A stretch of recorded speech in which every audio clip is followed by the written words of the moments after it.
Doom and gloom headlines. I just did my consumer daily deal, and I'm going to go over the same thing with you right here. There is a headline in the Review Journal today that says Las Vegas Strip gaming win plunges 11%.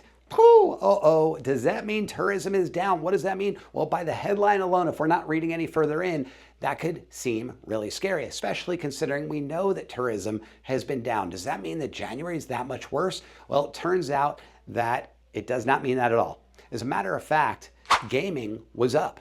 Baccarat and table games were the major driver to the win plunging by 11%.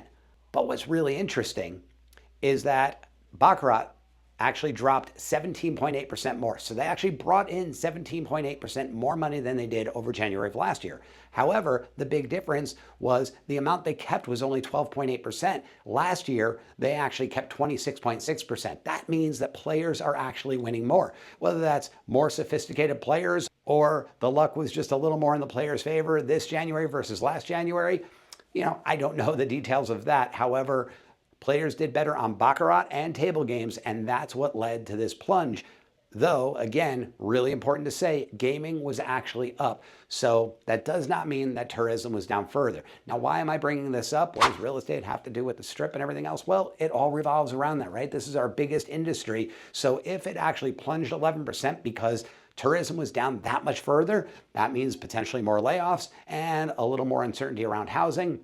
Maybe there's some more sellers, but not as many buyers, changes supply demand. However, again, this headline is not saying that. This is information you should be armed with, because if one of your clients calls you on the phone and says, I just read this and man, it really looks like Vegas is hurting and it's in for the long haul of these reduced numbers and bad tourism, now you have some information to go back and really correct them. Don't make them wrong, but correct them in exactly what they're seeing versus what's actually happening.